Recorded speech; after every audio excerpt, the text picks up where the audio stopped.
కీర్తనల గ్రంథం 66వ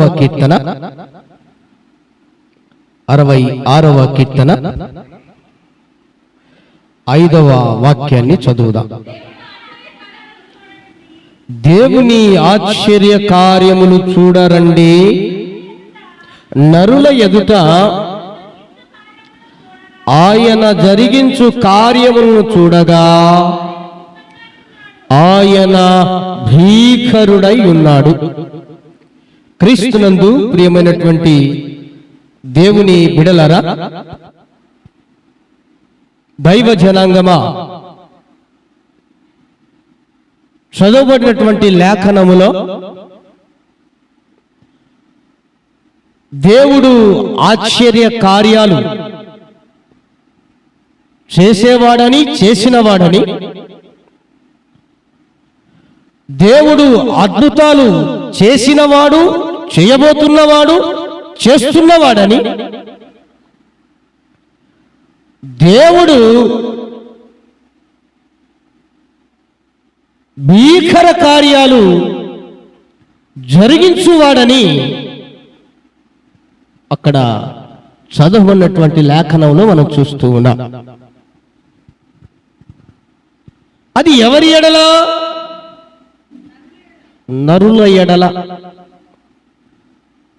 తన్ను నమ్మిన వారి ఎడల, నరుల ఎడల. నరుల ఎడల అంటే ఓవరాల్గా అందరు, అవునా? ప్రతి మనిషి ఎడల అని దాని అర్థం. నేనంటాను తను నమ్మిన వారి ఎడలంటే మరిన్ని గొప్ప కార్యాలంతే. దేవునికి స్తోత్రం, హల్లెలూయా. నరుల ఎడలనే అంటే దేవుని దగ్గరికి రాకపోయినా, వచ్చినా, నమ్ముకున్నా, నమ్ముకోకపోయినా, దేవుడని తెలుసుకున్నా, తెలుసుకోకపోయినా, నాస్తికులనబరి వాడైనా, తిడుతున్నా, ఆడిపోసుకుంటున్నా, ఎగతాళి చేస్తున్నా, మరి ఏం చేస్తున్నా, వారి ఎడలనే దేవుడు అద్భుత కార్యాలు చేసేవాడు. వారి ఎడలనే దేవుడు ఆశ్చర్య కార్యాలు జరిగించువాడు. వారి ఎడలనే ఆయన భీకరుడై ఉన్నాడని లేఖను సెలవిస్తుంటే, మరి తన్ను నమ్మిన వారి ఎడల మరింత ఎన్ని గొప్ప కార్యాలు, అద్భుత కార్యాలు, మహత్కార్యాలు, గొప్ప కార్యాలు చేయగలిగిన భీకరుడా ఒక్కసారి యోచించుమని ప్రభు పేరట నా మనవి. అంత మాత్రమే కాదు, ఆయన తన వాగ్దానాలను కూడా నెరవేర్చు దేవుడు. హల్లెలూయా. ఆయన తన వాగ్దానాలను మన ఎడల నెరవేర్చు దేవుడు. ఆయన ప్రమాణం చేశాడు అంటే, లేదా ఆయన మాట ఇచ్చాడు అంటే, వాగ్దానం చేశాడు అంటే అది తుచా తప్పక 100కు 1,000,000%. దేవునికి స్తోత్రం, హల్లెలూయా. 100కి 1,000,000% ఆయన నెరవేర్చి జరిగించే దేవుడు అన్నదానికి బైబిల్లోనే చాలా చక్కగా మన పితరుడైనటువంటి అబ్రహామును తన దైనందిక జీవితాన్ని ఒక్కసారి గుర్తు చేసుకుంటే మనకు అర్థమైపోతుంది.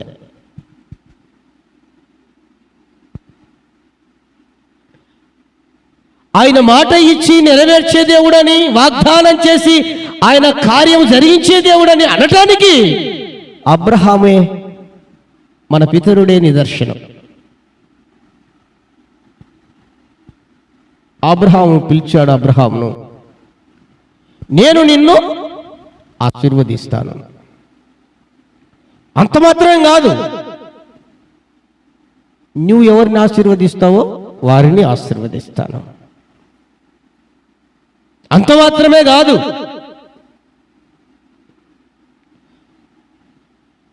ఆకాశములో ఉన్న నక్షత్రాలను ఒకసారి చూడు, భూమి క్రిందున్న ఇసుక రేణువులను ఒక్కసారి చూడు. అంతకు మించి నేను నా మాట వినిన ప్రతి వారి విషయంలో ఏం చేస్తాను? నీ సంతానములో నుండే, ఏమండి, ఎవరి సంతానములో నుండి అంట?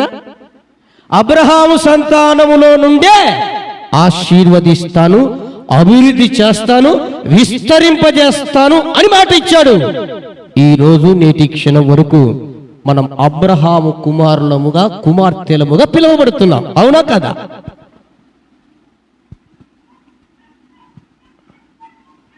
నిశ్చయముగా ఆయన ఆశీర్వదించువాడని, విస్తరింపజేసే దేవుడని, ఆయన గొప్ప కార్యాలు జరిగించువాడని అబ్రహాము మన పితరుడు, మన విశ్వాసంకు పితరుడు. ఆయనే నిదర్శనం.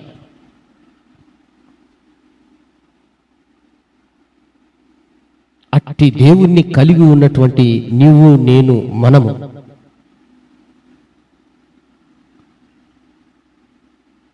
ఆశీర్వాదాలు లేకుండా, అభివృద్ధి లేకుండా, కార్యాలను జరిగించనివ్వకుండా ఆయన ఉంటాడండి? అలా ఉంటాడా? ఏం పలకరండి? ఉంటాడా? ఉండడు.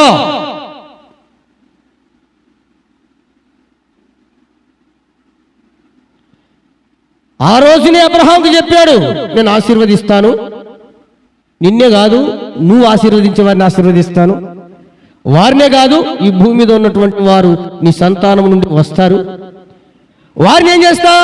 విస్తరింపజేస్తాను, దీవిస్తాను అన్నాడు. వారిలో నువ్వు నేను మనం ఉన్నామా లేదా? ఇప్పటికీ ఈ భూప్రపంచంలో ఉన్నటువంటి నరులు అని పిలువబడుతున్న వారు ఉన్నారా లేదా? అందుకే అన్నాడు, ఏమన్నాడు? దేవుని ఆశ్చర్య కార్యములు చూడ రారండి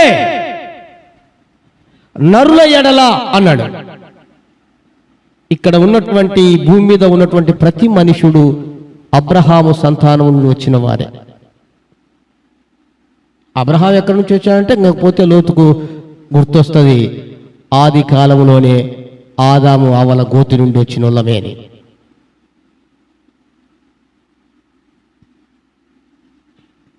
కానీ విశ్వాసులకు తండ్రి అని పిలువబడ్డాడంటే అబ్రహాము మనకు తండ్రి. విశ్వాసములకు ఆయన జనకుడైపోయాడు. అంత గొప్ప ఆశీర్వాదం. అందులో నరులందరూ ఉన్నారు. ప్రత్యేకించి తన్ను నమ్మిన వారు ఇదిగో మనము ఉన్నాం.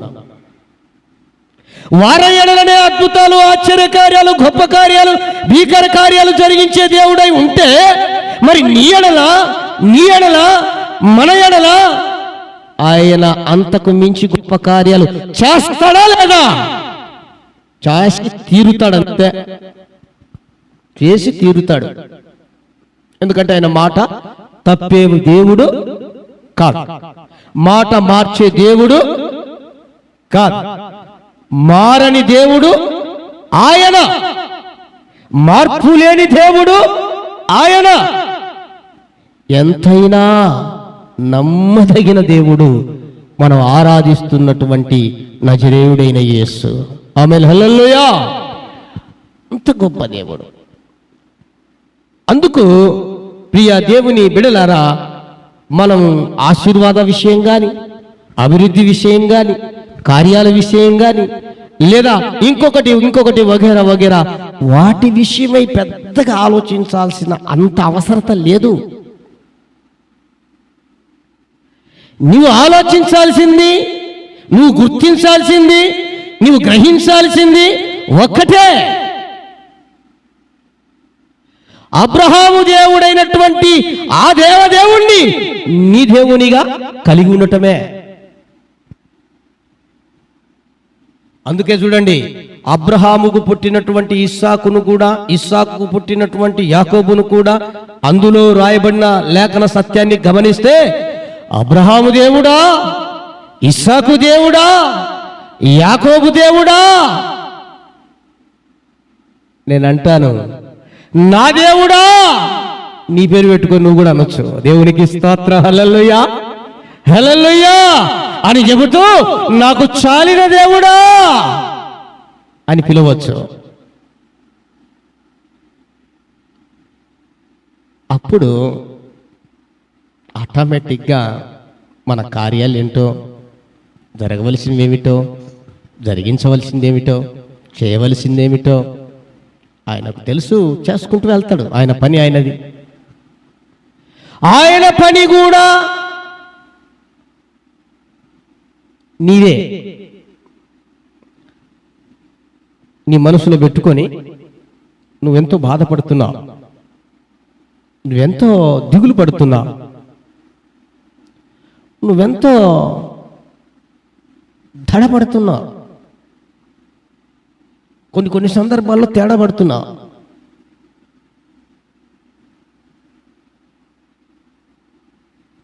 అక్కర్లేదు, యేసయ్యా నీవు యేసయ్యా.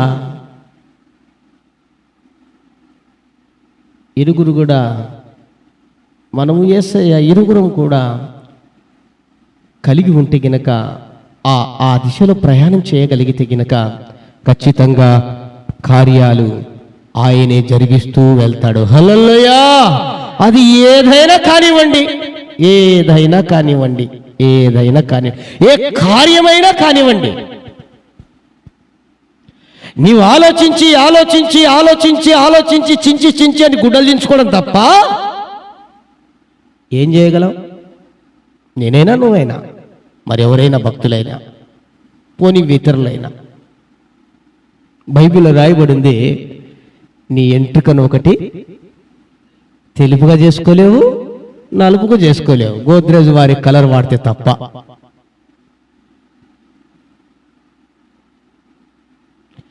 నీ ఎత్తు 3 ఎత్తు కానీ 3 తగ్గు కానీ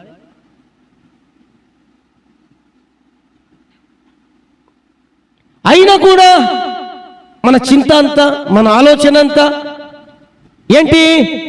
భూ సంబంధంగానే, వాటి విషయం మీదే మనసు పెట్టి, వాటి ద్వారానే, వాటిలోనే మనం ఎంతగానో మునిగి తేలుతూ వాటితోనే సతమతమైపోతున్నాం. అవి ప్రభువుకు అప్పగించట్లా.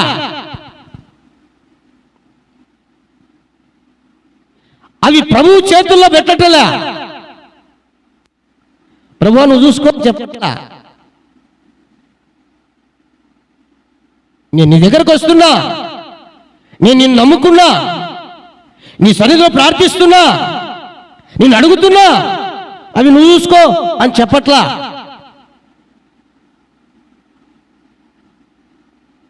పైపిచ్చు చేస్తున్న పని ఏంటో తెలుసా అండి?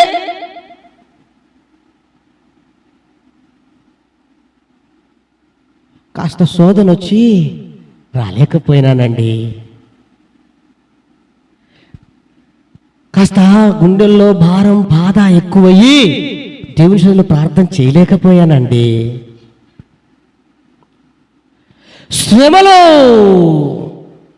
గుండెనే నడుస్తూ దేవుని సన్నిధికే నడవలేకపోయానండి.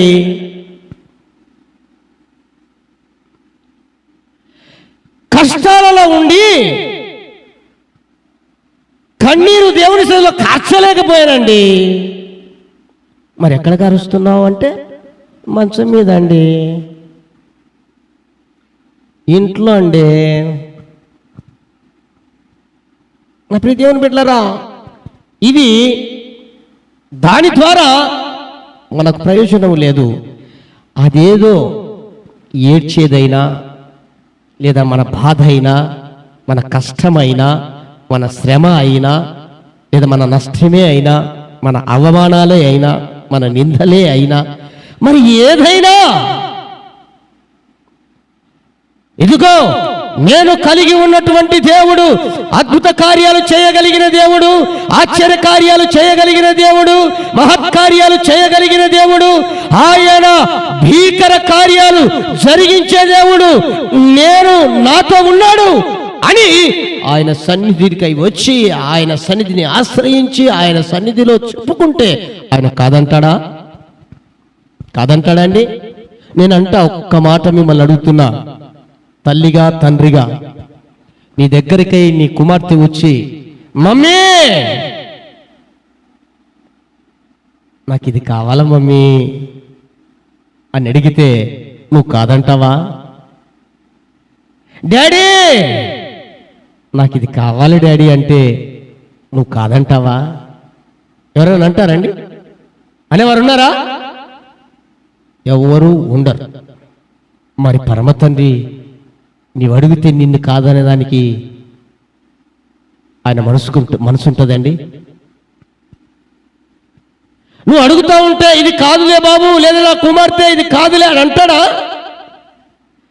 అననే అన్నాడు. భూ సంబంధమైన తల్లి తండ్రి అనకపోతే ఆ భూ సంబంధమైన తల్లిదండ్రిని మనల్ని పుట్టించిన ఆ పరమ తండ్రి ఎలాగంటాడు? ఎందుకు భయపడిపోతావు? ఎందుకు కలవరపడతావు, తొందరపడతావు?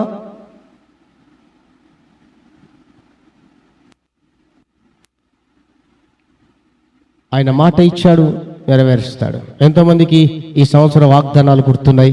మీ కుడి చేయెత్తండి. ఈ 2024 సంవత్సరానికి నాకు మాట ఇచ్చాడు దేవుడు, ఆ మాట నాకు ఒక జ్ఞాపకం ఉంది అని చెప్పిన వారు చేయెత్తండి. సగం మంది ఉన్నారు, సగం మంది గుర్తులేదు. వాగ్దానం. ఇంకా మరి ప్రార్థన ఏం చేస్తుంటారండి?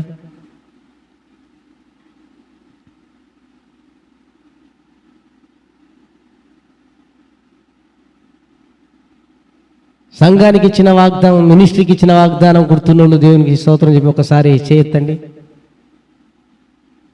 మినిస్ట్రీకి ఇది ఇప్పుడన్నా చూడండి, ఇప్పుడన్నా చూడండి, చదవండి. రాకపోతే పక్క సంవత్సరాలతో తెప్పించుకోండి. ఏమి జడాలి? నా కృప నిన్ను విడిచిపోదంటే నువ్వు తొందరపడుతుంటావు. పౌలు గారు అడిగారంట మాటికి. పౌలు గారు ప్రార్థన చేస్తూ ఉంటే దేవుడు అద్భుతాలు చేశాడు, ఆశ్చర్యకార్యాలు జరిగించాడు. ప్రార్థన చేస్తుంటే కాదండి, ఆయన అలా వెళ్తా ఉంటే ఆయన నడికట్టు, ఆయన వస్త్రాన్ని ముట్టుకున్న వారు కూడా అద్భుతాలు పొందారు. అటువంటి భక్తుడు దేవుని అడుగుతున్నాడంట, దేవా ప్రభువా నా ముళ్ళు ఇది, నా ముళ్ళు ఇది, నా ముళ్ళు ఇది 3 సార్లు అడిగాడంట. అప్పుడు దేవుడు అన్నాడంట, పౌలా నువ్వు ఇన్నిసార్లు చెప్పాలన్నా ఆయన నాకు తెలుదా నీ ముళ్ళేంటో, నీ బలహీనత ఏంటో నాకు తెలుదా? ఇదిగో దాన్ని గురించి పక్కన పెట్టు, నా కృప నీకు చాలును. హల్లెలూయా. దాని గురించి పక్కన పెట్టు, నా కృప నీకు చాలును.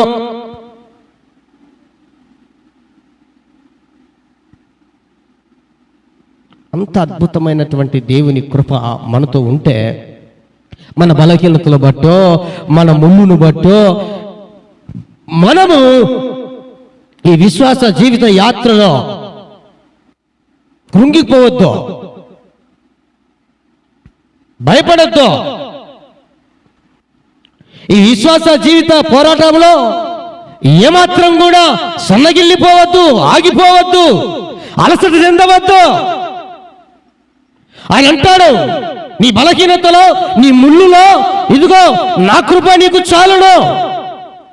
నా కృప. ఈ మధ్య కాలంలో నేనెంతో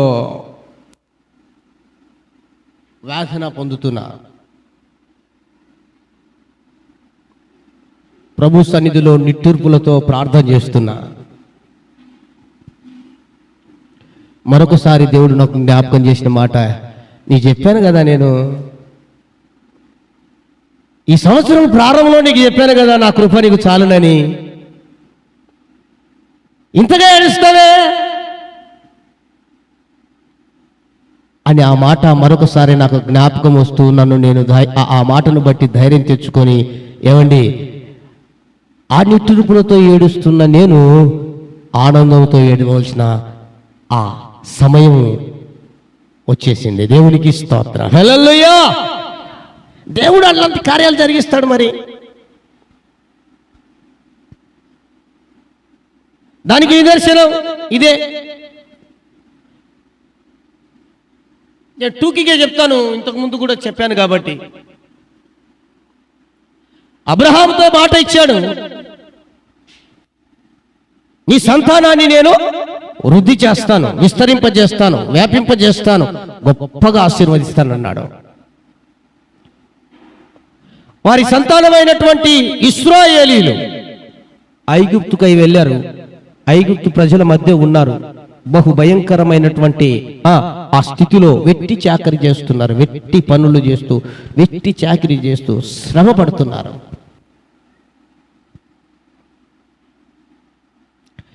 ఎంతగా అంటే మీరు నిర్గమకాండం 1వ అధ్యాయంలో తర్వాత చదువుకోండి. వారు ఎంతగా శ్రమ పెడుతున్నా, వెట్టి చాకరీ చేస్తున్నారు లేదా అనుభవిస్తున్నారు అక్కడ అంటే, వారి ప్రాణం విసిగినంత అని రాయబడింది. ప్రాణం విసిగినంతగా బాధపడుతున్నారు. అయితే మాట ఇచ్చాడు కదా దేవుడు, అబ్రహామా, ఈ భూమి మీద వచ్చే ప్రతివారు, పుట్టే ప్రతివారు నీ సంతానం అని చెప్పాడు కదా. మరి అక్కడికక్కడే ఫరో ఒక పథకాన్ని రచించాడు. ఏ పథకం అది? అమ్మఒడి పథకం కాదు. మన పథకాలన్నీ తారుమారు అవుతుంటాయిలేండి. కానీ ఫరో కూడా ఒక పథకం రచించాడు. ఏంది ఆ పథకం? అరే, ఇశ్రాయేలీయులు ఇక్కడ ఉన్నారు, ఒకవేళ మనం ఇలానే వీరిని వదిలిపెడితే వీరు మనకంటే ప్రజలు జనాభా ఏమైనా అందరూ అట్లా వెళ్ళిపోతున్నారు.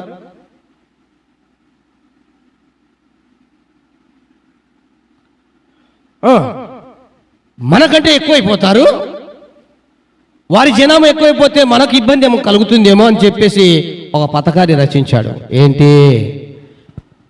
ఇశ్రాయేలీయుల ఆడవారు ఎవరైనా ప్రసవిస్తే, మగపిల్లవాడు పుడితే ఆ పురిట్లోనే చంపేయండి ఆజ్ఞ జారీ చేశాడు. ప్రియ దేవుని బిడ్డలారా, ఇంకా ఎలా ఉంటుందో ఒకసారి ఆలోచన చేయి. వాళ్ళ పరిస్థితి ఎలా ఉంటుందో ఒకసారి ఆలోచన చేయి.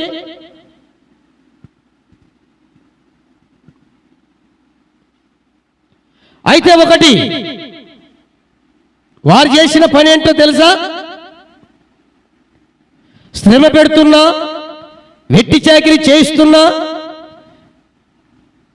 బాధ పెడుతున్నా, భయపెడుతున్నా, కష్టపెడుతున్నా, వారు చేసిన పని ఏంటంటే దేవునికి మొర్రపెట్టడం నేర్చుకున్నారు. హల్లెలూయా. ఏం చేశారండి? దేవునికి మొర్రపెట్టడం నేర్చుకున్నారు. దేవునికి మొర్రపెట్టడం నేర్చుకున్నారు కనుక వారు అంత ప్రాణం విసిగి వేజారిన స్థితిలో ఉన్నను,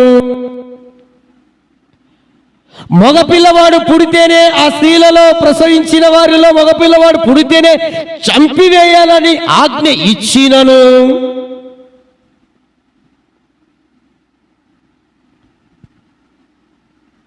దేవుడు వారి సంతానాన్ని ఏం చేశాడంటండి?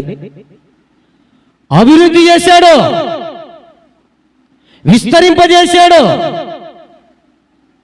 వారి సంతానాన్ని రోజు రోజుకు ప్రబలిపోయేటట్లు చేశాడు.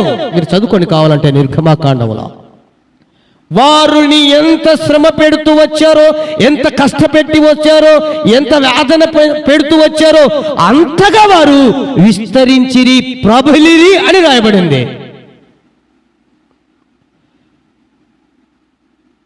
కారణం రెండు. ఒకటి, దేవునికి మొరపెట్టడం నేర్చుకున్నారు.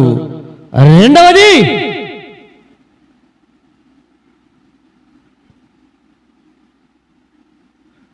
వారు దైవ సన్నిధిలో దేవుడిచ్చిన మాటను జ్ఞాపకం చేసుకున్నారు. అంటే వాగ్దానం, తన పితరులైనటువంటి ఆ అబ్రహాముకి ఇచ్చిన వాగ్దానాన్ని గుర్తు చేసుకుంటున్నారు, దేవుడికి మొరపెడుతున్నారు. అందుకు ప్రియ దేవుని బిడ్డలారా, దేవుడు చేసిన కార్యం ఏంటో చెప్పనా?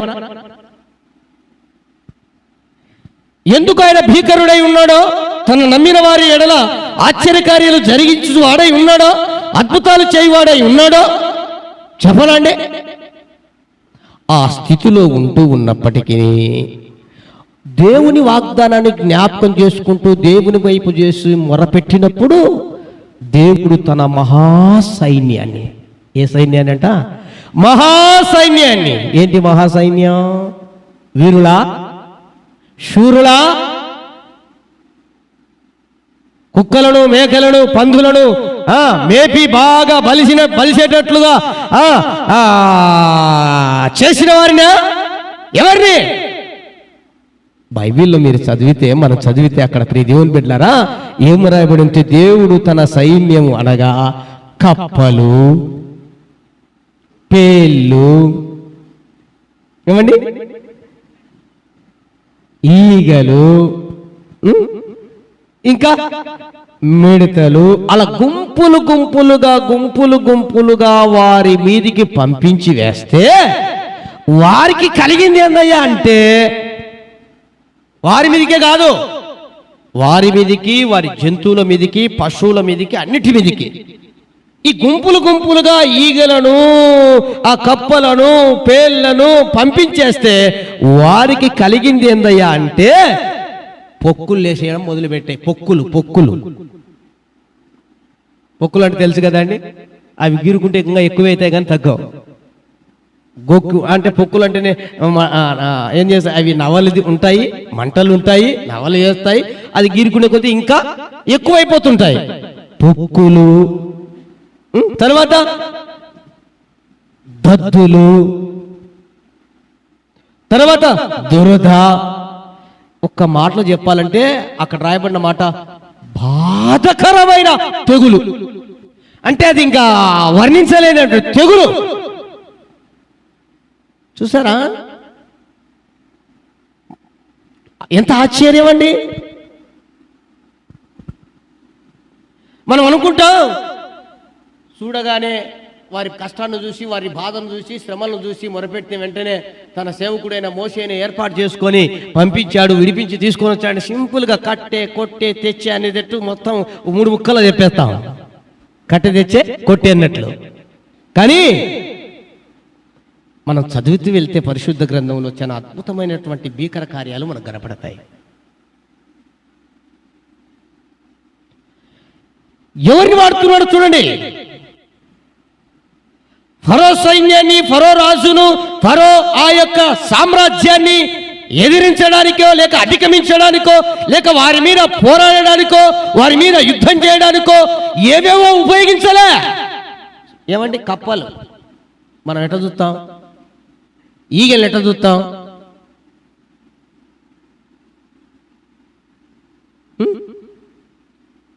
పేర్లను ఎట్లా చూస్తామండి? మన చూపుకి ఎలా కనిపిస్తుంది? పేర్ల, కప్పలా, ఈగలా అంటావా లేదా? కానీ వాటిని దేవుడు వాడుకున్నాడు. దేవునికి స్తోత్రం, హల్లెలూయా. వాటి ద్వారా దేవుని శక్తి ఏమిటో దేవుని పిల్లల పక్షాన అక్కడ రుజువు చేస్తున్నాడు. భీకర కార్యాలంటే అవి, అద్భుత కార్యాలంటే అవి.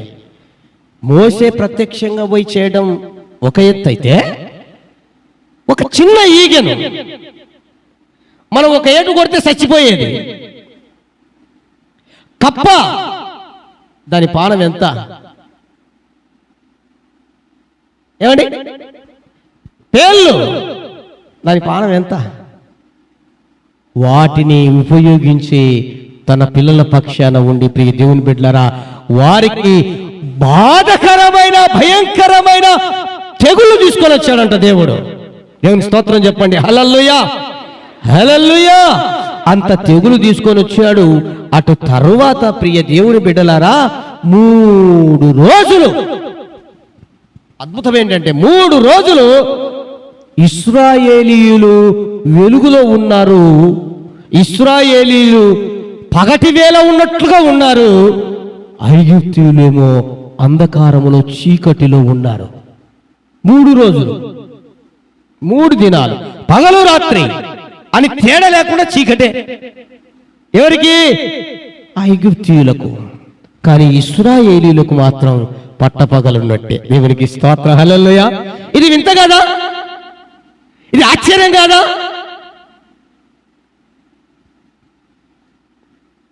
ఆయన భీకరుడై ఉన్నాడు అనటానికి ఇది నిదర్శనం కాదా? నా ప్రియ దేవుని బిడ్డలారా, అలాంటి స్థితిలో ఇక అంత మాత్రమే కాదు, నేను చెప్పినట్లు మరణదూతను పంపించాడండి. మగపిల్లాన్ని చంపించేది అది ఒక ఎత్తు అయితే, ఒక సందర్భం అయితే, మరొక సందర్భంలో ఏం చేశాడా? ఇంటింటికి వెళ్ళో ఒక మరణదూతను పంపించాడు. ఇంటింటికి వెళ్ళో ప్రతి జీవరాశిని, ప్రతి జంతువులను, పశువులను దేన్ని వదిలిపెట్టొద్దు. తొలిచూలి బిడ్డ, మొట్టమొదట పుట్టిన వారిని, వారు మనుషుల్లో కావచ్చు, జంతువుల్లో కావచ్చు, పశువుల్లో కావచ్చు, ఏం చేస్తామంటే ఏ ఒక్కరిని పోనివ్వకుండా చంపేసే. చూసారా దేవుని యొక్క శక్తి, దేవుని యొక్క గొప్ప కార్యం చూడండి. దేవుని సన్నిధిలో, ఆయన సన్నిధిలో చేరి మొర పెడితే, ప్రభువా, అబ్రహాము దేవా, ఇదిగో ఇంత శ్రమల్లో ఉన్నాం, ఇన్ని కష్టాల్లో ఉన్నామంటే ఎన్ని గొప్ప కార్యాలు చేస్తూ వచ్చాడో చూశారా అండి? మరి నీకెందుకు చేయడు? మరి నీకెందుకు చేయడు? మరి మనకెందుకు చేయడండి? అన్యాయస్తుడైన దేవుడా, పక్షపాతం కలిగిన వాడా, ఒకరితో ఒక రకంగా మరొకరితో మరొక రకంగా ఉండేవాడా కాదు.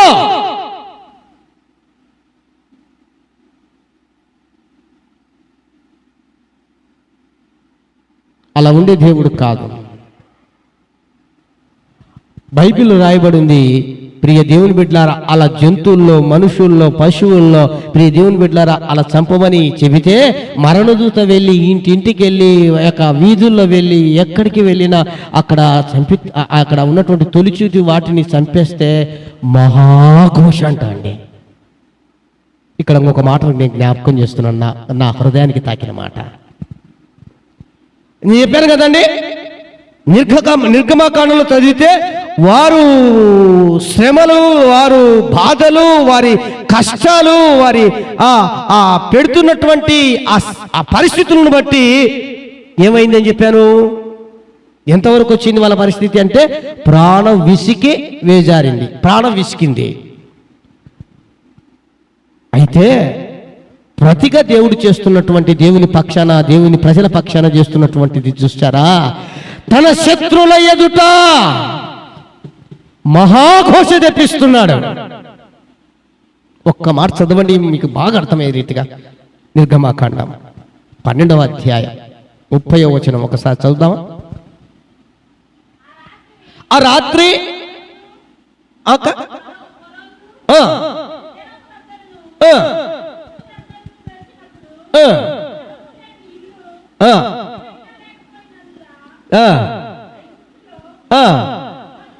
ఓ దేవునికి స్తోత్రం చెప్పండి, హల్లెలూయా. ఏముందంటే అక్కడ, ఐగుప్తులో శవము లేని ఇల్లు ఒక్కటైనా లేదంటండి. అంటే ప్రతి ఇంట్లో శవమే, ప్రతి ఇంట్లో శవమే.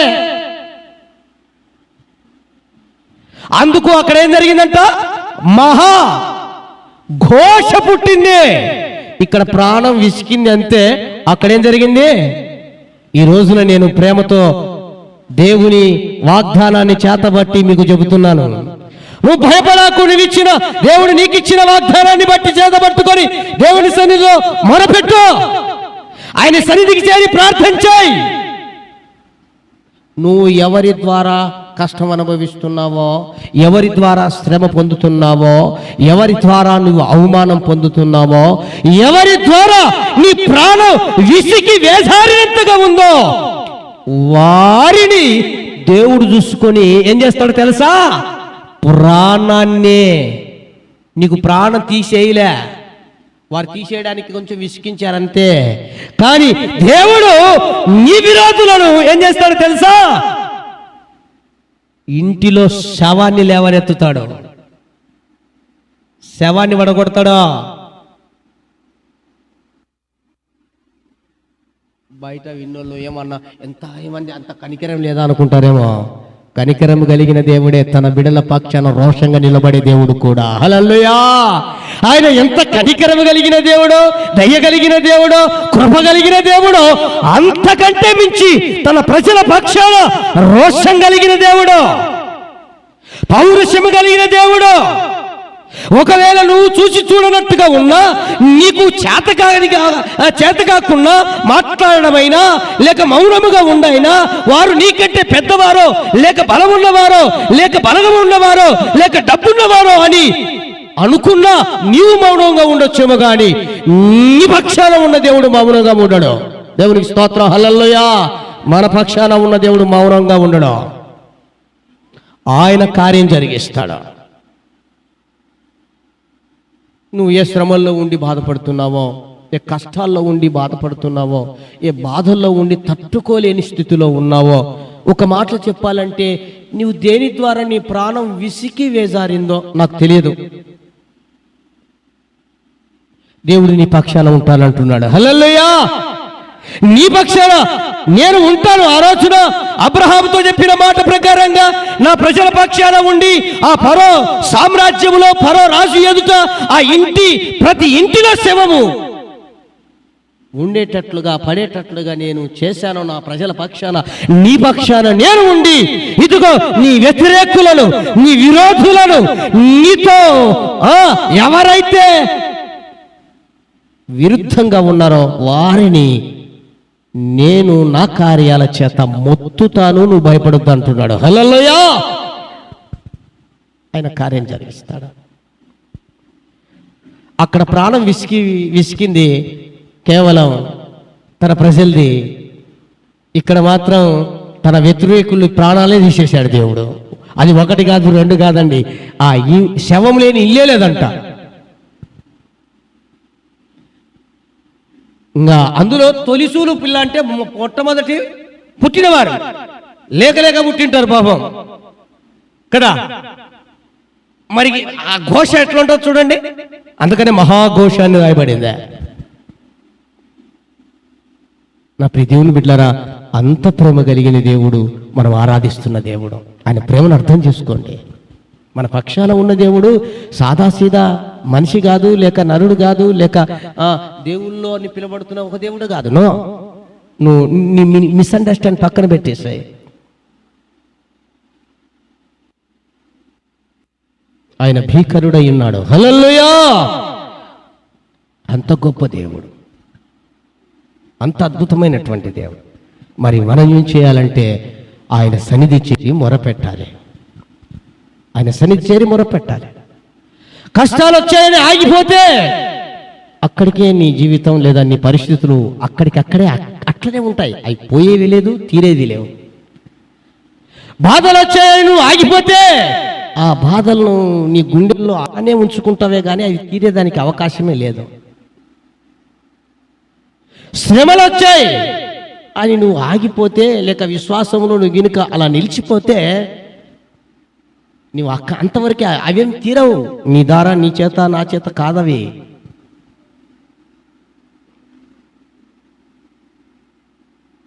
అవధి కాలంలో ఒకరికి నేను ఫోన్ చేశా. ఏంటండి రాలేకపోయారు ప్రభు సన్నిధి కానీ అంటే, ఒక శోధన వస్తే వస్తాయి.